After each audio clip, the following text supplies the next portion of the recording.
Let directly start with the some question number 11, 12, 11 till 11 we have done. This is the next question, question number 12. We will be finishing this exercise, and the next exercise will be starting about geometrical progressions. Now listen to me. What they have given you. They have given you the ratio of the sum of m and n is equal to m square over n square. This has been given to you.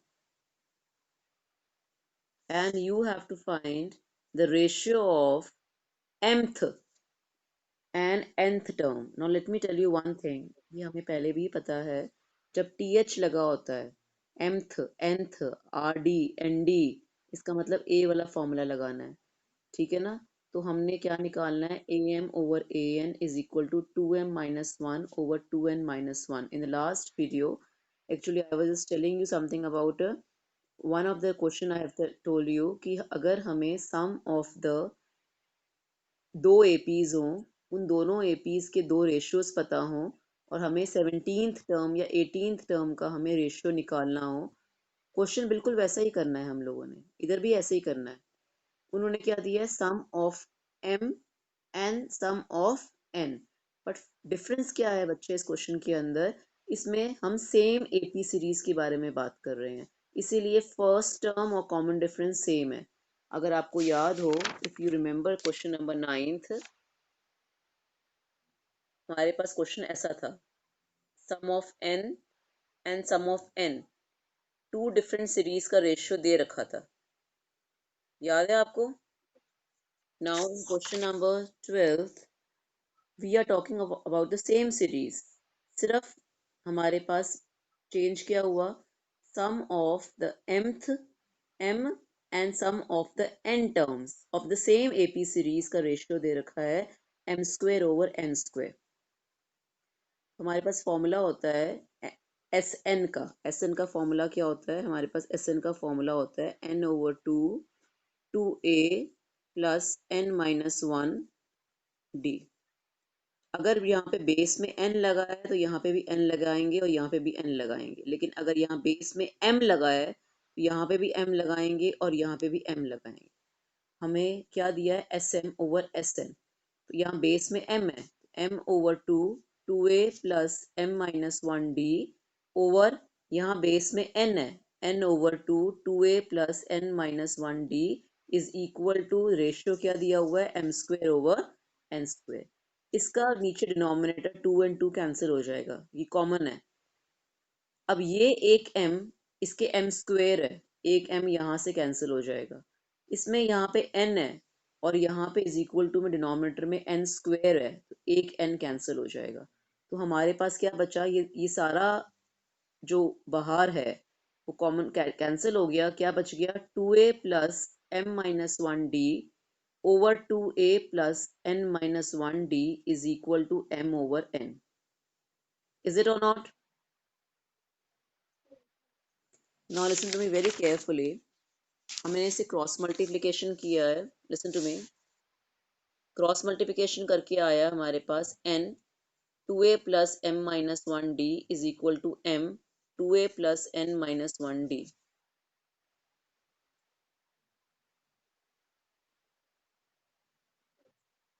तो अगर हमने इसे multiply करें n को to ए के साथ, तो हमारे पास क्या आएगा, two A N plus N M minus one D is equal to two A M plus M M N minus one D. अब हम क्या करेंगे बच्चे, ए के टर्म्स इकट्ठे कर लेंगे, तभी मैंने एरोज लगाई हुई हैं, टू ए एम को इधर ले आऊंगी और डी वाले टर्म को एक तरफ लेके चली जाऊंगी, ठीक है। तो two A N minus two A M आ जाएगा और इधर क्या आएगा, M N minus one D minus, क्योंकि ये प्लस का साइन है बीच में, इधर आके क्या हो जाएगा, minus, minus N M minus one D.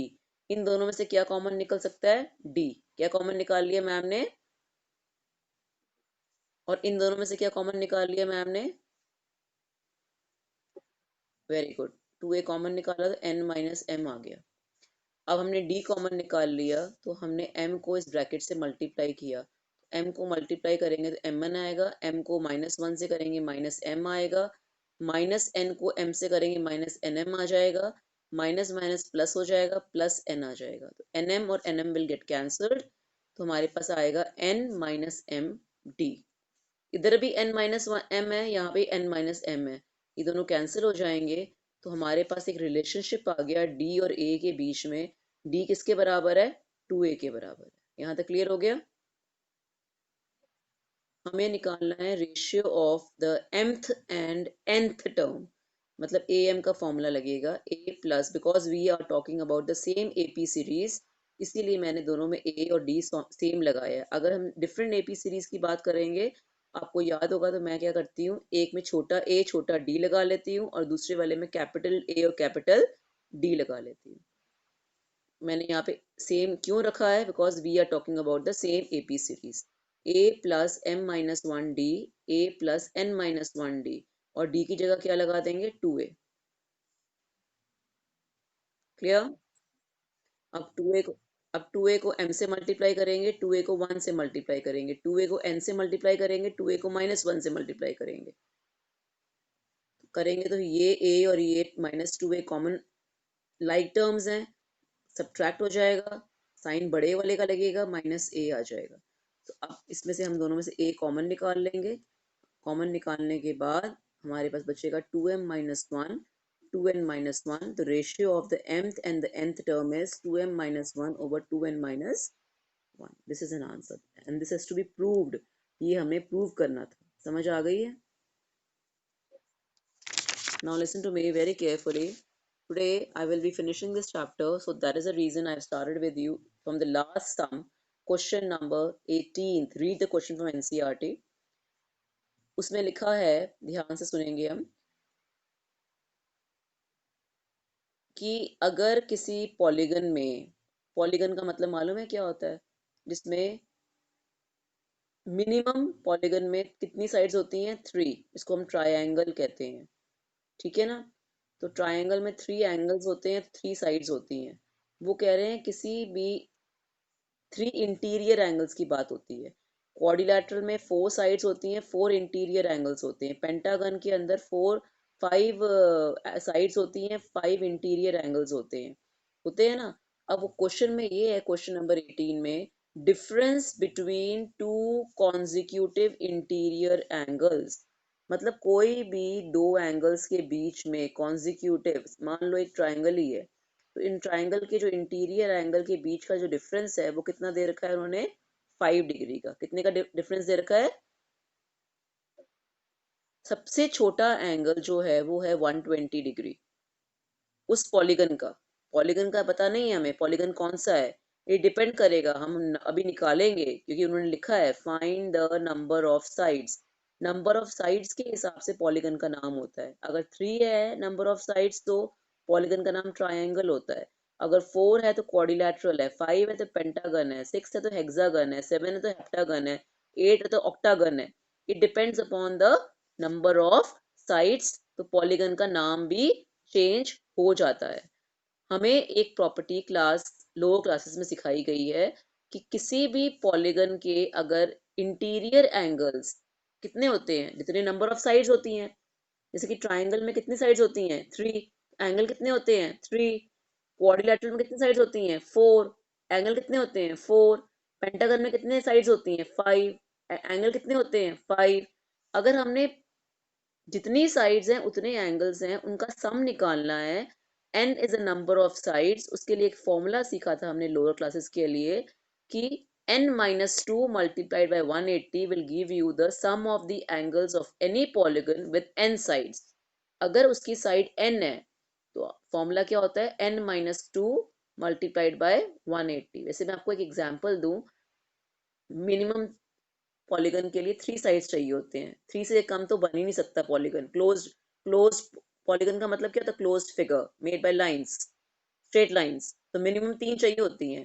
तो n की वैल्यू अगर 3 पुट कर इसके अंदर, 3 माइनस टू कितना होता है? 1। 1 को 180 से मल्टीप्लाई कर, 180 आ गया। इसका मतलब ट्राइंगल का एंगल सम कितना होता है? 180। तो आपको पता है ना? अब क्वाड्रिलैटरल का ढूंढ के देखते हैं, मतलब देखते हैं कि हमारा सही भी है फॉर्मूला। कई बार बच्चे भूल जाते हैं फॉर्मूले, इसलिए वैल्यू पुट करके देख लिया करो कि फॉर्मूला में आंसर भरने के बाद हमारा आंसर सही आ रहा है या नहीं आ रहा। क्वाड्रिलैटरल में सम कितना होता है?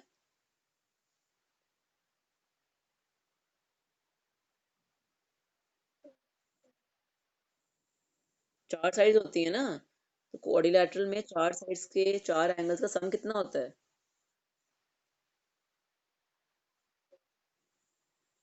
360। भूल गए? स्क्वायर में 4 साइड्स होती हैं, 4 एंगल्स होते हैं, चारों एंगल्स का सम कितना होता है? 360 डिग्री नहीं होता? तो आप n की वैल्यू 4 पुट करो, 4 माइनस 2, 2 मल्टीप्लाई 180।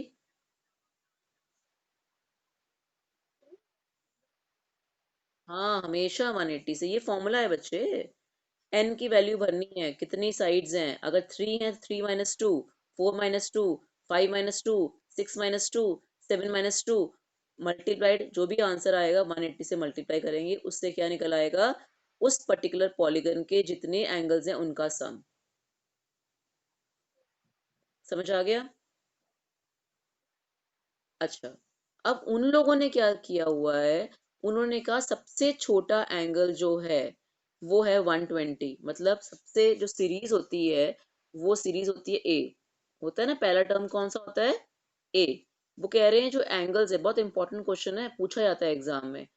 ये जो एंगल है, पहला वाला एंगल है, वो है आपका 120 डिग्री। दूसरे एंगल और पहले वाले एंगल में जो डिफरेंस है वो कितना दे रखा है? 5। अगर पहला एंगल 120 है तो कॉमन डिफरेंस कितना हो गया? 5। तो दूसरा एंगल कितना हुआ? 125। हुआ ना? अच्छा, आपको शायद एपी वाले में एक फॉर्मूला मैंने भी सिखाया है, एस एन का, n/2 2a प्लस n-1d कराया है। ये फॉर्मूला होता है एपी सीरीज के टर्म्स को प्लस करने के बाद सम निकालने का, लेकिन हमने ज्योमेट्री में क्लास 7th या 8th में सीखा था कि नंबर ऑफ साइड्स अगर दी हो तो उनके एंगल्स का सम निकालना हो तो उसका होता है n-2 180। ये आपको याद करना पड़ेगा इस क्वेश्चन के लिए। ये भी सम है, ये भी सम है, that means both are equal. n का मतलब क्या है? Number of, very good, of a polygon. हमें नंबर ऑफ साइड्स निकालनी है। ए की वैल्यू कितनी दी हुई है? 120, सबसे स्मॉलेस्ट ट्रायंगल। डी कितना दे रखा है? 5। हम क्या करेंगे, ए की जगह पे मैंने क्या किया, n/2 है।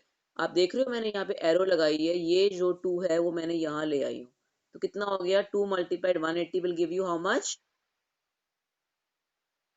अब यहाँ पे बच गया n। 2a, a की value 120 plus n-1 multiplied by 5। 5 क्यों? d की वैल्यू 5 है, क्योंकि उन्होंने लिखा है दो कॉन्जिक्यूटिव इंटीरियर एंगल के बीच में जो डिफरेंस है वो 5 डिग्री है।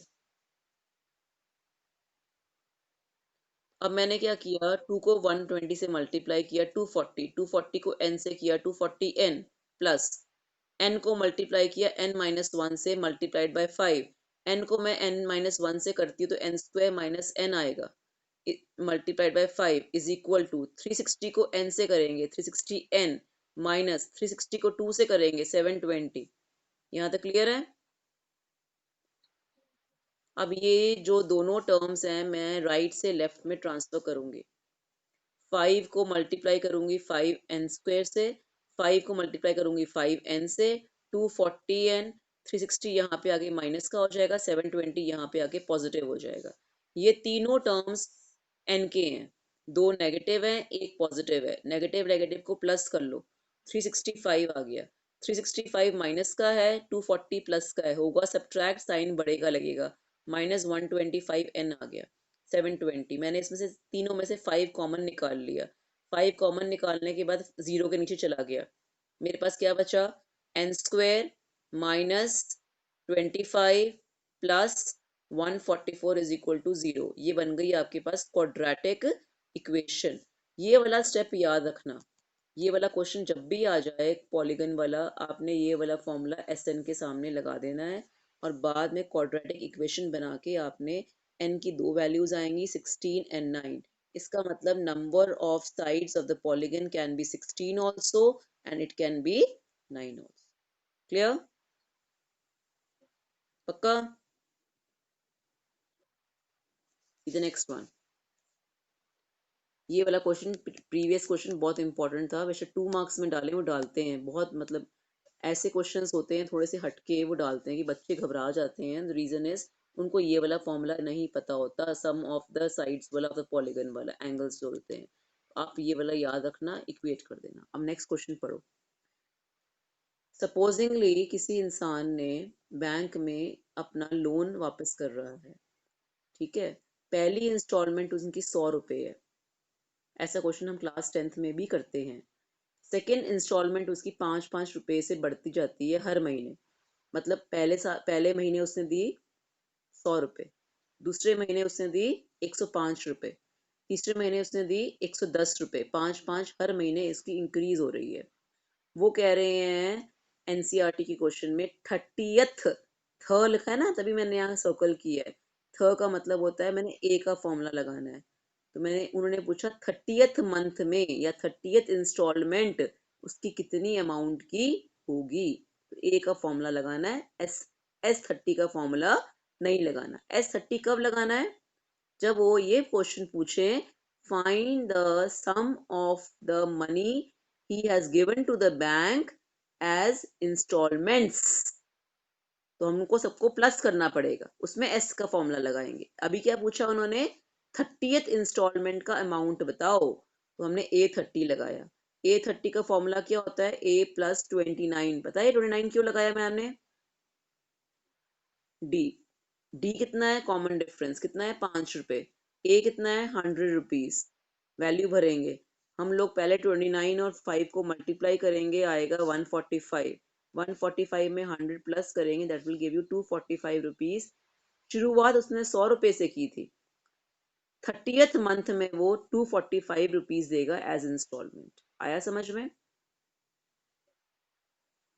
अब एक बात बताओ, ये क्वेश्चन इस एक्सरसाइज में भी आएगा और जीपी वाली एक्सरसाइज में भी आएगा। Before I start the question, let me tell you one thing. एक बात तुम कॉमन सेंस वाली बताओ मुझे, कि अगर सपोजिंगली आपकी फैमिली में पेरेंट्स हैं, मम्मा पापा हैं, अगर 2 बच्चे बीच में और ऐड कर दें तो कितने मेंबर्स हो गए? अच्छा, अगर मम्मी पापा के साथ में 6 बच्चे ऐड कर दें तो टोटल मेंबर्स कितने हो गए? Sorry, yes. अब यही क्वेश्चन है, बिटवीन 1 and 31, इसको इमेजिन कराकर, ये मम्मी है, ये फादर है, इनमें एम नंबर्स, एम मेंबर्स हमने और इंसर्ट करने हैं और ऐड करने हैं। तो एम मेंबर्स ऐड करने हैं, तो 2 तो ऑलरेडी हैं, तो कितने मेंबर्स हो गए?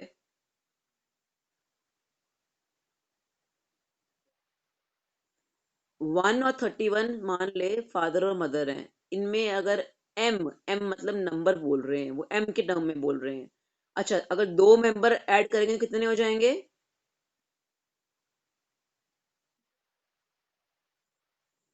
अगर 3 ऐड करेंगे तो?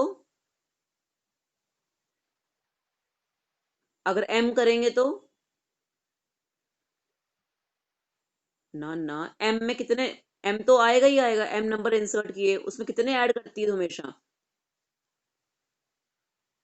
हाँ, M+2 मेंबर्स हो जाएंगे। आया समझ में? क्यों? क्योंकि जब भी जितने नंबर यहाँ लिखे होते हैं, वो अगर वो कहते हैं 6 नंबर्स ऐड करने हैं, तो 6 में क्या करती हो तुम?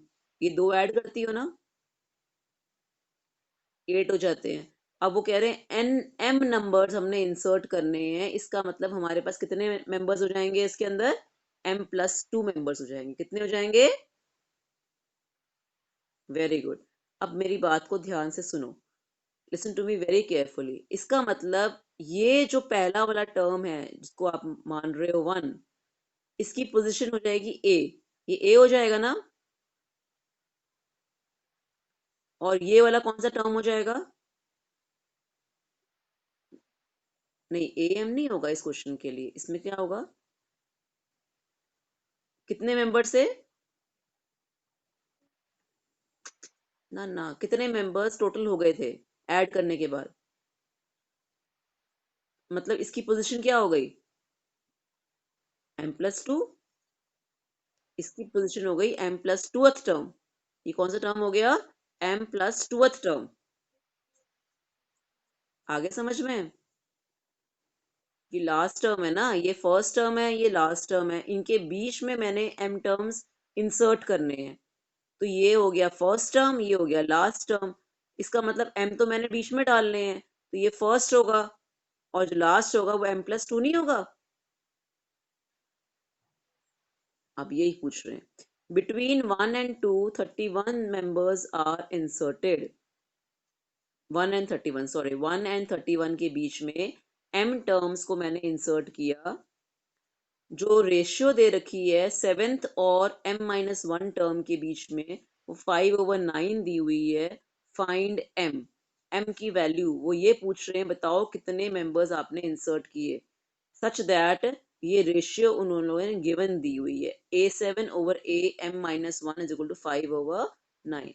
Now let me tell you one thing, what I have explained you, इधर लिखा हुआ है, मैंने सारा मेंशन किया है, ध्यान से देखिएगा। पहला टर्म 1 है या नहीं है, लास्ट टर्म कौन सा है, बीच में मैंने कितने टर्म्स ऐड किए,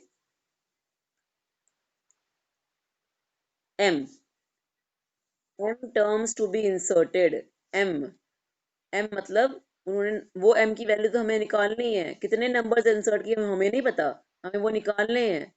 मैंने उनको नंबर दे दिया a1 a2 a3 till am, दे सकती हूँ। यहां से यहां तक a1 से लेके am तक m टर्म्स हैं। इसका मतलब अगर इन दोनों को भी इंक्लूड कर लें तो कितने टर्म्स हो गए हमारे पास, आया समझ में, पता लग गया क्यों है। ये m है जो मैंने सर्कल किए हैं, ये m+1 हो गया, ये m+2 हो गया ना। अच्छा, लेकिन जो रैंकिंग है ना, रैंकिंग इसकी फर्स्ट टर्म है, ये a है, ये क्या है, ये सेकेंड टर्म। आपको याद है हम लोग एपी सीरीज कैसे लिखते हैं, भूल गए होगे, अगर याद नहीं है तो मैम आपको रिकॉल कराते हैं। एपी सीरीज होती है a+d a+2d a+3d dash dash dash a+n-1d, यही होती है ना। ये फर्स्ट टर्म का a है, ये सेकेंड टर्म है, ये थर्ड टर्म है, ये फोर्थ टर्म है। अच्छा, तो उन्होंने क्या लिखा है कि तुम्हारे पास कितने टर्म्स हैं, m+2 टर्म्स हैं। तो मैंने यहाँ पे लास्ट टर्म को 31 यहाँ पे भर दिया, इज इक्वल टू a कितना है हमारे पास 1, a कितना है प्लस m+2-1d। क्यों यहाँ पे m+2 क्यों भरा मैम ने, क्योंकि ये जो 31 जो 31 वैल्यू है सीरीज के टर्म की, वो उसकी पोजीशन क्या है, उसकी पोजीशन है m+2th टर्म, m प्लस, हाँ, तो इसीलिए मैंने यहाँ m+2 डाला है, और उसकी वैल्यू कितनी है 31। तो 31 यहाँ भर दिया, a की वैल्यू 1 थी, 1 की वैल्यू यहाँ मैंने शिफ्ट कर दी, 30 आ गया। तो मैंने इसमें से 2 में से 1 माइनस किया, कितना आया m+1d, d कितना आ गया 30/m+1, 30 ये आपके पास एक रिलेशनशिप आ गया, इसको संभाल के रखेंगे, बाद में अभी देखते हैं करेंगे क्या इसका। आगे देखिए, मैंने अभी आपको सीरीज लिख के दी थी, याद है, a+d a+2d और am, बीच में हमने कितने फॉर्म टर्म्स भरे हैं, और ये है am+2, am+2, a की वैल्यू मैंने 1 भर दी, a+d की a1, a+2d की 2, और ये am+2 आ गया। एक वैसे तो बेटा एक बात मेरी ध्यान से सुनो, नॉर्मली जो एपी होता है ना, अगर उसके अंदर हम फर्स्ट सेकेंड टर्म भरते हैं, फर्स्ट टर्म मतलब ए, सेकेंड टर्म मतलब डी के साथ में 1 आता है, एक कम आता है, थर्ड टर्म लिखते हैं तो डी के साथ में एक छोटा 2 आता है। लेकिन यहाँ पे एक एक्स्ट्रा है स्टार्टिंग में ए 1, इसीलिए अगर बेस में 1 है तो डी के साथ में भी यहाँ पे नॉर्मली ऐसा नहीं होता, नॉर्मली ऐसा नहीं होता एपी सीरीज में। इधर ऐसा क्यों है? क्योंकि ये दो एक्स्ट्रा हैं, A1 और 31 के बीच में मैंने ये सारे टर्म्स को इंसर्ट किया है। समझ में आ रही है? इनको मैंने फिलअप किया है, ऐड किया है। तो इसीलिए अगर यहाँ पे बेस में 1 है तो यहाँ पे भी 1 है, यहाँ 2 है तो यहाँ पे भी 2 है। अब इसका मतलब अगर हमने इस बेस में 7 है, क्योंकि हमें क्वेश्चन क्या दे रखा है, A7 है बेस में, तो हम यहाँ पे भी D के साथ में 7 लगा रहे हैं। समझ में आ रहा है? पता लग गया क्यों लगा रहे हैं?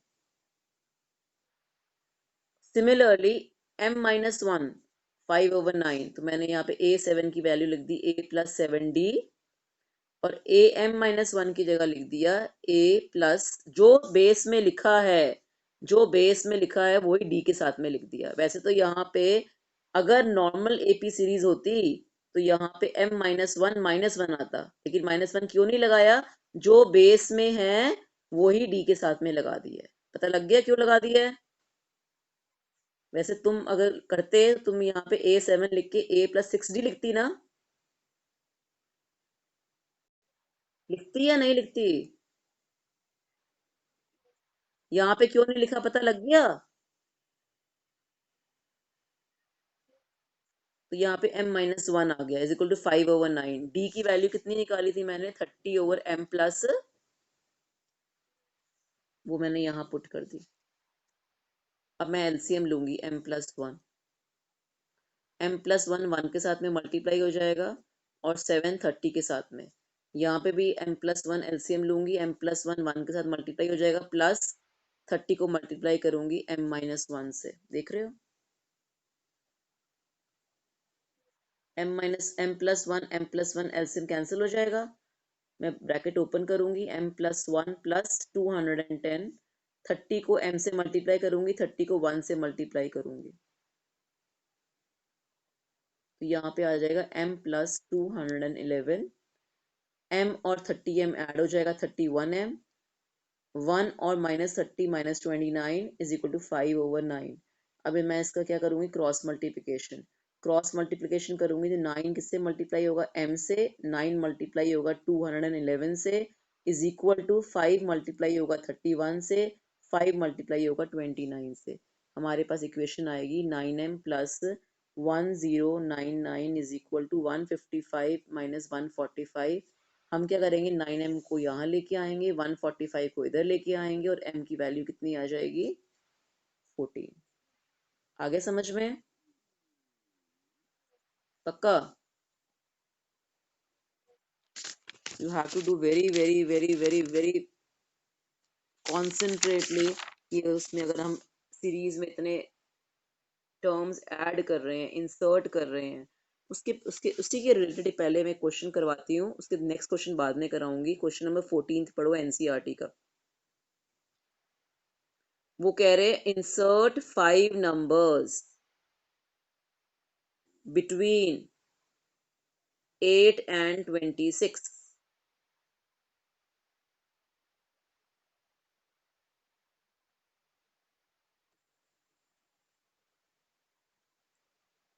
अच्छा एक बात बताओ, 8 और 26 के बीच में मैंने 5 नंबर्स इंसर्ट करने हैं, 5 फिलअप्स बनानी है, इसका मतलब मेरे पास कितने टोटल नंबर ऑफ टर्म्स हो गए सीरीज में? क्यों? 5 तो ये हो गए, और साइड की जो लिमिट्स हैं 8 और 26, उनको मिला के टोटल टर्म्स 7 हो गए। समझ में आ गई अब मेरी बात? ये हो गया फर्स्ट टर्म, ये हो गया सेवेंथ टर्म, हो गया ना? ये सेवेंथ टर्म है, n की वैल्यू 7 आएगी, सेवेंथ टर्म 26 है, तो A7 26 है। A7 कितना हो गया? 26 हो गया। तो A7 का फॉर्मूला होता है A+n-1D। A कितना है? 8, n कितना है? 7, और वैल्यू कितनी है A7 की? 26। 8 यहाँ पे लेके आएंगे, तो कितना हो जाएगा 18, 18/6, that will give U D की वैल्यू 3। समझ में आ गया? अच्छा, अब तुम्हारे पास फर्स्ट टर्म 8 है, कॉमन डिफरेंस तुम्हारे पास 3 आ गया, इसका मतलब ए प्लस डी होता है ना, ये ए है, ये ए प्लस डी है। ए कितना है 8, डी कितना है 3, 8 plus 3 11, 11 plus 3 14, 14 plus 3 17, 17 plus 3 20, 20 plus 3 23, 23 plus 3, आगे समझ में? ये देखो A1, A2, A3, A4, A5, 5 numbers आ गए, 11, 14, 17, 20, 23। आगे समझ में? अब पता लगा इंसर्ट करते हैं तो क्या होता है, इंसर्ट करते हैं जितने नंबर्स इंसर्ट करने हैं +2 कर देते हैं। क्यों +2 कर देते हैं? किन्हीं दो नंबर्स के बीच में इंसर्ट करने हैं। अगर वो 8 नंबर्स कहते हैं तो टोटल 10 हो गए, अगर 5 नंबर्स कहते हैं तो टोटल 7 हो गए, अगर वो 3 नंबर्स इंसर्ट करने के लिए कहते हैं तो 5 हो गए, क्योंकि उनमें जो बिटवीन वर्ड होता है उन दोनों के बीच में जो साइड वाले को काउंट करोगे तो +2 कर देते हैं। आगे समझ में? अब ये देखो, एक बात बताओ, वैसे तुम्हें मैं जो आज बताने लगी हूँ ये आपने कॉमनली कभी क्लास 6 या 7 में पढ़ा होगा। वैसे भी आपको पता है कि अरिथमेटिक मीन जो होता है दो नंबर्स के बीच में, ए और बी दो नंबर्स हैं, उसका अरिथमेटिक मीन क्या होगा? सम ऑफ ऑब्जर्वेशन, क्लास 10th में हम पढ़ते आ रहे, sum of observations divided by number of observations. यहाँ पे सम ऑफ ऑब्जर्वेशंस 2 हैं, A plus B, number of observations 2 हैं, दो नंबर्स का अरिथमेटिक मीन क्या होगा? A plus B over, question को रीड करो, इफ क्वेश्चन नंबर 15 है, ये पहले मैंने 14th कराया था इसीलिए बीच में पहले इंसर्ट करवाना सिखाया था मैंने। क्वेश्चन नंबर 15 पढ़ो, if a raised to n plus b raised to n over a raised to n minus 1 plus b raised to n minus 1 is the arithmetic mean between a and b। वो कह रहे हैं ये arithmetic mean है, already दिया हुआ है, किसके बीच में? a and b के बीच में, and they are asking you to find the value of,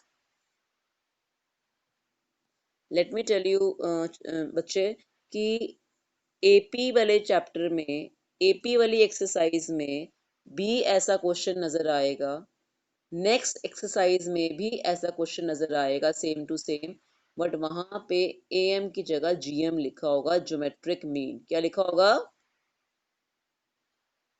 geometric mean. वो आपको अलग से पढ़ाना पड़ेगा, आप ध्यान से सुनिएगा।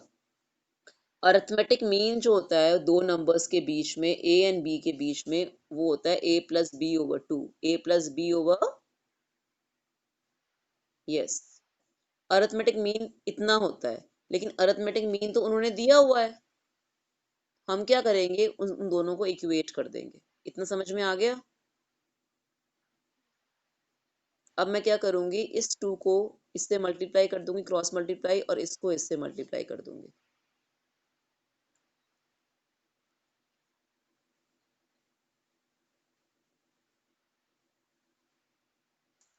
2 को मल्टीप्लाई करूंगी a रेस टू n से, और 2 को मल्टीप्लाई करूंगी b रेस टू n से, इज इक्वल टू, अब देखो बायनोमियल को बायनोमियल से कैसे मल्टीप्लाई करते हैं, इस a को a plus a raise to n minus 1 से मल्टीप्लाई करना है, प्लस इस a को b raise to n minus 1 से मल्टीप्लाई करना है, इस b को a रेस टू n से मल्टीप्लाई करना है, और इस b को b raise to n minus 1 से मल्टीप्लाई करना है। देख रहे हो? जब बेसिस सेम होते हैं, a को a raise to n minus 1 से मल्टीप्लाई कर रहे हैं, तो बेसिस सेम है, powers will be added up. Basis है 1, इसका बेस 1 है, इस इसकी पावर मतलब इसका sorry power will be added up, basis are same, power इसकी 1 है, इसकी पावर n माइनस 1 है, मैंने वहां पे पावर ऐड हो गई, 1 प्लस n माइनस 1 प्लस इस a को b raise to n minus one से मल्टीप्लाई करना है, a b raise to n minus one. इस b को a raise to n minus one से मल्टीप्लाई करना है, b multiplied a n minus one. इस b को b n माइनस वन से मल्टीप्लाई करना है, तो बेसिस सेम हो गए, पावर्स ऐड हो जाएंगी। तो इसकी पावर वन है, तो मैंने यहाँ पे लिखूंगी b raise to one plus n minus one. One and one will get cancel, b raise to n आ जाएगा। ये देखो नेक्स्ट स्टेप मैंने की हुई है। टू को मल्टीप्लाई किया a रेज टू n से, टू को मल्टीप्लाई किया b रेज टू n से। ठीक है। अच्छा, इसमें जो वन है वो वन है आपस में कैंसिल हो गया, a रेज टू n आ गया। इस a रेज टू n को मैं इधर ले आऊंगी, b रेज टू n को भी इधर ले आऊंगी, क्योंकि ये लाइक टर्म्स है। तो अब ये two a raise to n a raise to n से माइनस होके a रेज टू n आ जाएगा। ये two b raise to n, इस b रेज टू n को यहाँ पे शिफ्ट किया तो माइनस करने पे b रेज टू n आ गया। क्या बच गया? a b n minus one plus b a n minus one. यहाँ तक क्लियर है?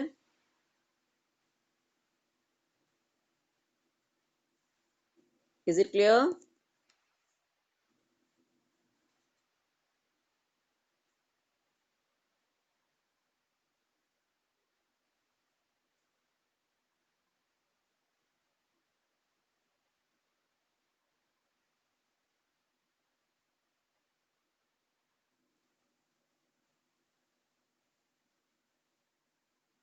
ये क्लियर है बच्चे आपको?